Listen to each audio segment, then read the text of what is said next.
Entremos agora no momento da palavra, da reunião do cordão do dia 19 de fevereiro de 2025. E agora, momento da palavra, na reunião do cordão. Que vamos falar sobre a brevidade da vida. No Salmos 39, versículos de 4 a 6, diz o seguinte: Mostra-me, Senhor, o fim da minha vida e o número dos meus dias, para que eu saiba quão frágil eu sou. Deste aos meus dias o comprimento de um palmo. A duração da minha vida é nada diante de ti. De fato, o homem não passa de um sopro. Sim, cada um vai e volta como a sombra, e em vão se agita, amontoando riqueza sem saber quem ficará com ela. Muitas vezes o Senhor tem nos falado claramente que os nossos dias estão abreviados na terra. E muitas vezes a gente não entende o que isso significa. O homem chega aos 70, vai até os 80, muitos que já são mais saudáveis chegam aos 80, mas é tudo cansaço, enfado, é labuta, é sofrimento, é dores, porque a vida passa muito depressa e nós voamos. No Salmo 90, versículo 10 diz: de fato, os nossos dias da vida chegam a 70, a 80 anos. Aqueles que têm mais saúde chegam aos 80, chegam aos 90, chegam aos 100. Mas se vai perguntar, fala assim: estou cansado já.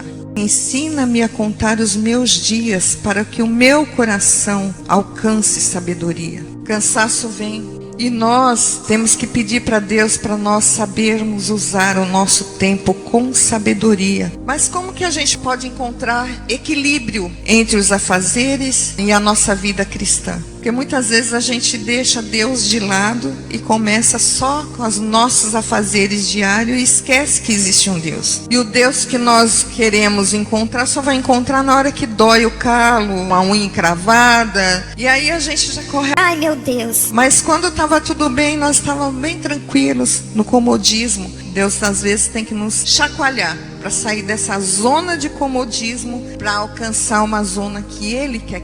E como podemos usar o tempo com sabedoria? Se o tempo parece voar, escapa das nossas mãos. Lá em Mateus 24, 22, se não tivesse aqueles dias sido abreviados, quem sobreviveria? Mas por amor de nós, por causa dos escolhidos, Deus tem abreviado o tempo.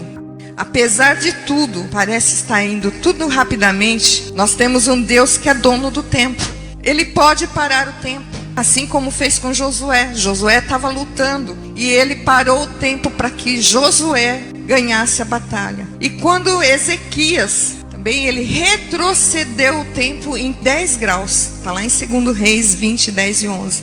Nosso Deus é o dono do tempo. Então se você não tem tempo, pede para Ele que Ele vai te dar tempo. Ele vai fazer esticar o teu tempo. Porque a percepção que nós temos é que cada dia está mais rápido. Você não consegue fazer tudo num dia só. Antigamente os jovens, tinha todo o tempo do mundo. Eles iam na escola de manhã, de tarde era para brincar, fazer lição, fazer alguma coisa para a mãe, para o pai. Tinha muito tempo. Hoje em dia os jovens estão tão cheios de atividades que não tem mais tempo nem para falar com o pai e com a mãe. Eles chegam em casa: oi pai, tchau mãe, boa noite mãe, boa noite pai. Não tem mais tempo, porque se enfia tantas atividades que a criança não tem mais tempo para ficar em casa. Os pais não têm tempo mais para curtir os filhos. Quero contar um pequeno testemunho que aconteceu comigo. Uma vez eu estava indo para um fórum na Consolação, um fórum federal, e voltando de lá encontrei um rapaz sentado chorando com uma mala do lado. Passei por ele e o Senhor falou para mim: para e fala com ele. Não, Senhor, eu estou atrasada. Porque eu tenho que ir para a reunião, eu tenho que ir lá para o ensaio das irmãs, eu estou muito atrasada, não posso parar para falar com o rapaz. Aí o Senhor falando no meu coração: vai e fala com ele. Eu cheguei na estação República do metrô, o Senhor falou: volta, agora você vai voltar e vai falar com ele. E eu voltei. Aí eu cheguei para o rapaz e falei assim: olha moço, você deve ser muito importante para Deus, viu? Porque Ele me fez voltar lá na estação, que eu já estava lá dentro da estação, eu tive que voltar para falar com você, porque o Espírito Santo mandou falar com você. E ali eu comecei a falar com ele, falar do amor de Deus. Ele falou que tinha sido abandonado pelo companheiro e tal. E eu falando do amor de Deus, e ali ele começou a chorar e aceitou Jesus ali, sentadinho ali, nós conversando, ele aceitou Jesus. E na hora que eu saí de lá, falei, Pronto, agora as irmãs vão ficar pegando meu pé. porque na época eu era regente de um grupo, Vou chegar atrasada. mas foi embora. Falei, Senhor, eu tô nas tuas mãos. quando eu cheguei lá, a igreja estava fechada. Eu falei, Será que já acabou o negócio? Eu nem estive aqui. não tinha nem começado, eu cheguei antes de todo mundo. Então o tempo pertence ao Senhor. Achei que eu ia chegar atrasada, porque eu já estava atrasada. Mas aquele tempo que eu conversei com o rapaz, eu falei do amor de Deus para ele, aquele tempo foi remido. E eu cheguei antes do horário, antes de todo mundo na igreja. Então assim, quando nós deixamos Deus trabalhar na nossa vida, é o tempo dele que vai contar na nossa vida. Por mais que a gente pense em se ocupar daqui, ocupar de lá, pense só que você tem um Deus que tem o tempo nas mãos dele, e ele quer fazer por você mais do que você pede e pensa. Deus quer fazer muito mais. Aí quando você pensa nisso, você é pequeno demais, você é muito limitado. Deus é ilimitado. Nós somos limitados. Nós somos limitados a esse corpo que é mortal. Nós só vamos ser ilimitados quando chegarmos ao céu. E mesmo assim nós não atingiremos ao que Deus é. Nós estaremos conhecendo o nosso Deus. Em todo o tempo que nós estivermos no céu, nós vamos conhecer a Deus a cada dia. Porque senão seria monótono, né? Teve uma garota que falou assim pro pastor, pastor, eu não quero ir para o céu. Ele falou, por quê? Ah, porque eu vou ficar nas nuvens, pulando de nuvem em nuvem, tocando uma harpa, cantando. Eu não vejo sentido nisso. Ele falou, como assim? Ir para o céu significa que você vai estar ao lado de Deus, conhecer a Deus a cada dia que passar. Deus não vai se dar a conhecer de cara para você, não. Cada dia você vai conhecendo um pouquinho de Deus. Assim como aqui na terra, nós estamos conhecendo cada dia um pouquinho mais de Deus, no céu vai ser a mesma coisa. Nós não vamos ficar parados pulando de nuvem em nuvem, não teria sentido nisso. Nós vamos estar trabalhando para o reino de Deus. Muita gente pensa que estar dentro de uma denominação, Não, porque eu vou largar minha casa lá, os filhos estão até sem comer, sem tomar banho, a comida não está pronta para o marido. que eu conheci pessoas assim, larga tudo lá e corre para o templo. Acha que está fazendo a vontade de Deus? Não. O teu ministério começa dentro da tua casa. Se você não cuida dos teus, como que você pode cuidar de alguém que está na igreja? Você não vai cuidar também. Não sou contra nenhuma denominação. Ao contrário, eu acho que tem pessoas que precisam estar lá dentro para se firmar com Deus, para conhecer um pouco de Deus. Porque sozinho não vai conhecer. Mas nós que já temos entendimento, que conseguimos trilhar sozinhos, junto com os irmãos, na união dos irmãos, mesmo que não estejam sempre juntos, mas estamos juntos na fé, nós podemos sim trilhar. Mas aqueles que precisam estar lá na denominação, precisam estar lá. Eu conheço uma senhora que ela deixava a casa de lado, deixava tudo de lado. O marido comprava comida, ficava em cima da mesa, a carne apodrecia, e ela lá lavando a igreja, correndo na igreja, visitando isso, visitando aquilo. E o que aconteceu? Casamento desfeito, filhos revoltados com o pai, marido bebum. E aí? Ela estava fazendo a obra de Deus? Não, não estava. Porque o nosso ministério começa na nossa casa. Se a gente não faz pelos nossos, não adianta querer fazer pelos outros. Lógico que tem vezes que nós tentamos fazer pela nossa casa e eles não aceitam. Tampa os ouvidos, não quer ouvir, fecha o coração. Mas Deus está vendo. Deus sabe que nós estamos tentando fazer. Uma hora Deus vai abrir o coração. Primeira carta ao Timóteo 5:8 diz: se alguém não tem cuidado dos seus, especialmente da própria família, da própria casa, tem negado a fé e é pior do que um descrente. Tempos atrás tinha uma propaganda que dizia assim: adote teu filho antes que os bandidos adotem, antes que os bandidos o façam. Hoje em dia o tráfico está nas escolas. Não tem como você proteger teus filhos, a não ser que você faça o teu trabalho na tua casa. Porque as escolas estão cheias de pessoas com maldade no coração. O que Deus quer nos ensinar hoje? A nossa família é importante. Os nossos filhos são importantes. quando sai do nosso controle, porque eles crescem, acham que já são alguém, sai do nosso controle, nós não temos mais como alcançar, mas Deus tem. O nosso braço é curto, mas o de Deus é comprido, Ele alcança todos nós. Então o que nós podemos fazer para remir o tempo? Fazer com que esse tempo que nós temos com Deus seja de qualidade. Uma vez eu estava orando e por meu intermédio o bispo Gerson começou a fazer uma oração às 7 horas da manhã. Nós estávamos ainda na Renascer, então todo dia às 7 horas da manhã tinha oração lá. E eu ia para essa oração. Aí chegou um dia que deu tudo errado. Eu cheguei lá, faltava 5 minutos para acabar a oração. Falei, Senhor, o que eu posso fazer? O que eu posso orar em 5 minutos? Falei para Deus. Ele falou assim, então você está me dando 5 minutos de qualidade. Você veio aqui.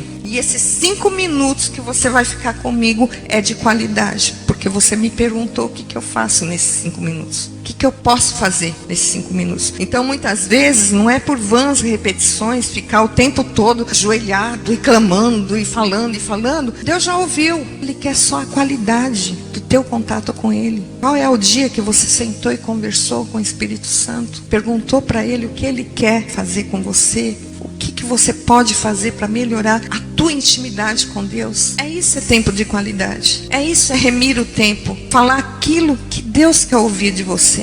Porque os teus problemas, Deus está vendo. Ele está cuidando. Ele está enxergando o teu coração. Ele sabe que você está triste. Ele sabe que você está muito amargurado às vezes. Ele sabe que você está com problemas graves, com doenças. Ele já sabe de tudo isso. Mas Ele quer ver o teu coração louvando a Ele, glorificando a Ele, falando com Ele. Senhor, o que eu faço agora para te agradar? O que eu posso fazer agora para que o Senhor se agrade de mim? Porque muitas vezes a gente pergunta se meu irmão está se agradando de mim, se minha família está se agradando de mim. Mas você já perguntou para Deus? Deus, o Senhor está se agradando de mim? Eu tenho feito coisas que está te glorificando? No meu corpo eu tenho te glorificado? Na minha mente eu tenho te glorificado? Que é isso que Deus quer de nós. Nós glorificamos o nome dEle em todo o tempo. Por isso que lá em João está escrito que nós o adoremos em espírito e em verdade. É esses adoradores que estão aqui hoje, adorando em espírito e em verdade. É isso que Ele quer de nós.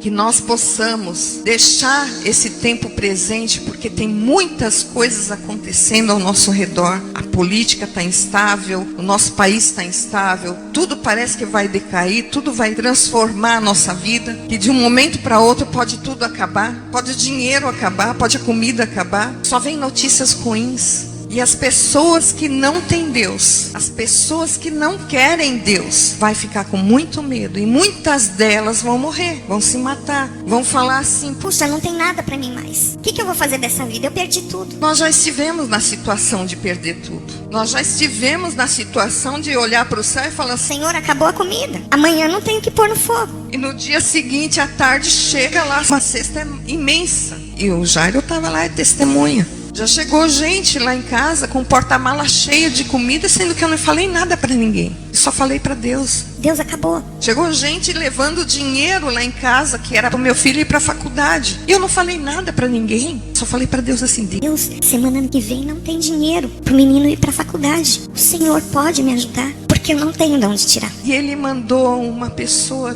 lá, mas bem longe da minha casa, da Zona Leste para a Zona Norte, meia-noite. Você está em casa? Eu tô. Ah, não sai. Vou sair pra onde, tá louca? Falei, pra onde que eu vou? Ela me chegou com dinheiro que deu para 4 semanas pro meu filho ir para a faculdade. Esse é o Deus que nós servimos. Não tem tempo bom, tempo ruim, tem o tempo de Deus. É aquele tempo que Ele conduz as nossas vidas, Ele guia os nossos caminhos, Ele faz tudo aquilo que Ele quer conosco. Nós não somos marionete de Deus porque nós temos a escolha de adorá-lo ou não. Nós temos o livre-arbítrio de crer nesse Deus ou não. Eu prefiro crer. Está doendo, eu prefiro crer. Tem dia que é dores em cima de dores. Tem dia que eu não consigo. Eu levanto, eu estou toda travada. Mas eu falei, eu tenho um Deus que vai tirar minhas dores. Um dia Ele vai olhar para mim e falar assim, não, você não vai ter mais dor. Pode ficar sem dor porque eu estou tirando tudo hoje. É o tempo dEle. Não adianta a gente querer ir contra o tempo de Deus. Então nós temos muitas vezes que pedir para Deus, perguntar para Deus. Como será o teu tempo na minha vida? O Senhor pode me ajudar? Que o seu tempo seja para mim como o meu seja para ti? É difícil para nós, seres humanos, que trabalhamos, temos nossas atividades, nós tirarmos às vezes um tempinho do nosso tempo para falar com Deus. Mas nós precisamos disso. Muitas vezes a gente se perde. Muitas pessoas estão se perdendo dentro de instituições porque não sabem mais o que fazer. Que acham que estão servindo a um Deus, mas estão servindo a um homem, estão servindo a pastores. E Deus não quer isso para nós. Ele já tirou o jugo de nós. Jesus morreu na cruz para nos libertar. E com essa libertação, nós temos tempo para Deus, não para jogar o nosso tempo fora. Então devemos ter cuidado. Cuidado com a nossa casa. Cuidado com as nossas coisas. Tudo que Deus nos deu é para nós cuidarmos, não idolatrarmos. Porque se Ele te deu é porque você vai cuidar. E Ele vai te dar mais. Cada passo que você dá, você ajuda alguém, Ele com certeza vai te retribuir. Não porque você merece, porque você não merece nada. Eu não mereço nada. Mas Deus vai retribuir. A brevidade da vida fala também sobre um louco que fez um celeiro. Aí ele falou, puxa, não cabe meus grãos num celeiro, então eu vou construir um celeiro maior, muito maior, para pôr todos os meus grãos e vou viver a vida. Aí Jesus falou, louco, e se hoje pedirem a tua alma, o que será dos bens que você arrecadou? Vai servir para quê? Então hoje, Deus está falando para nós, o que será da nossa alma se nós nos preocuparmos somente com essa vida aqui terrena? Nós temos que nos preocupar com a nossa eternidade, porque isso aqui é passageiro, já está acabando, já está chegando ao fim. Então se preocupe com o tempo que você passa na presença de Deus. Isso é o mais importante. Logo que eu voltei para Jesus, eu chegava do serviço e eu tinha um ritual. Eu ia, punha minha bolsa lá, ia para o meu quarto, ajoelhava e falava, Senhor, cheguei, estou aqui. E eu sentia claramente o abraço do Espírito Santo em mim. Dali eu saía do meu quarto já chorando. Ia lá fazer minha janta adorando, louvando, chorando e sentindo a presença de Deus. Por isso que Deus nunca deixou faltar o pão na minha casa. Porque antes de tudo, antes de começar a fazer o meu alimento, eu já ia lá e agradecia. Eu nem sabia o que eu ia fazer, nem sabia o que tinha na geladeira. Mas eu já ia lá e agradecia. Falei, Senhor, eu cheguei, estou aqui. Isso, Deus se agrada demais. Quando você põe a tua vida nas mãos de Deus, você não te pertence mais. A partir do momento que você aceita Jesus, você não é mais teu. Você é de Cristo. Cristo reina em você. Então entrega tudo para Ele. Ah, tá doendo? Entrega a tua doença. Tua família tá terrível? Entrega para Ele. Eles não te respeitam? Entrega para Ele. Eles estão falando mal de você? Entrega para Ele. Não tem como duvidar do Senhor. Ele tem tudo nas mãos dele. Ele faz da maneira que Ele quer. E quando Ele olha o teu coração, você tá quebrado, você tá doente, você tá desgastado, a tua carne já não suporta mais a dor que está nela. Aí o que acontece? Ele olha para você e fala assim, mesmo assim Ele está glorificando, mesmo assim Ele está me louvando, mesmo assim Ele está me adorando, então eu vou fazer algo por Ele, eu vou levantar Ele nessa terra. Então não adianta a gente querer ter o nosso tempo da maneira que a gente quer. O tempo é de Deus. O tempo é de Deus. O tempo é de Deus. A nossa vida aqui é breve, é muito breve. Se alguém passa de 100 anos, todo mundo já põe até na internet. 100 anos, 104 anos, 112 anos. Mas o homem foi feito para ser eterno. O homem pecou. E por esse pecado veio a nossa mortalidade dessa carne. Mas o nosso espírito, a nossa alma é eterna. Quando nós tombarmos aqui, Deus nos recebe no céu e fala, vem meu filho. Você fez o que eu queria que você fizesse. Você cumpriu a minha vontade. Você creu no meu filho. Você aceitou o meu filho. Então venha para o reino que está preparado desde a fundação do mundo. Porque o reino está preparado para nós. Por que Jesus não veio ainda? Eu escuto isso desde que minha avó era novinha. Porque ainda tem muita gente para ser salvo. Nem todos ouviram a palavra de Deus ainda. Tem muitos que ainda precisam ouvir a palavra de Deus, precisam aceitar a esse Jesus que eu creio, a esse Jesus que eu confio, a esse Jesus que eu aceitei, que um dia eu deixei meu passado para trás. Esse Jesus que me conduz. Onde eu estou, eu falo, Jesus, eu estou indo, me esconde, me cobre, Senhor. Eu já passei por meio de assalto assalto. Eu passei numa rua, tinha uma pessoa sendo assaltada por um motoqueiro. Eu passei entre eles. Uns minutos antes eu estava falando: Senhor, me esconde debaixo das tuas asas, me esconde na tua fumaça, não deixa o inimigo me ver. Aí quando eu passei entre uma mulher e um homem. Para mim estavam conversando, pedi licença, passei. Aí uma mulher bem longe gritou, ela estava sendo assaltada. O cara levou a bolsa dela, levou o celular, levou tudo. Eu falei: mas eles nem me viram, porque eu passei, pedi licença, ninguém falou nada, nem mexeram a cabeça. Então esse é o Deus que eu sirvo. Esse é o Deus que nós devemos servir. O Deus que nos protege, nos guarda de todo mal. O Deus que tem o tempo nas mãos dele. E no seu tempo ele vai fazer as coisas que ele tem que fazer na nossa vida. Nenhuma doença, nada que estiver no nosso corpo, Deus vai deixar para lá. Não. Ele pode curar. E se ele não curar, ele vai usar essa doença para que seja testemunho para alguém. Como já usou doenças que eu tive para testemunhar. Eu quero agradecer a todos que estão me ouvindo. Que Deus abençoe a todos. Que o Espírito Santo possa falar melhor em cada coração. E aqueles que ainda não crê nesse Jesus, abrace ele hoje, porque ele é poderoso em obras. Ele é poderoso, é o Deus que pode todas as coisas. Aceita esse Jesus, porque ele, somente ele é digno. Ele morreu na cruz para nos salvar. E que Deus abençoe e resplandeça a luz dele sobre cada um de nós. E o seu poder, a sua unção e a cura chegue para cada um. Em nome de Jesus agradeço. Amém.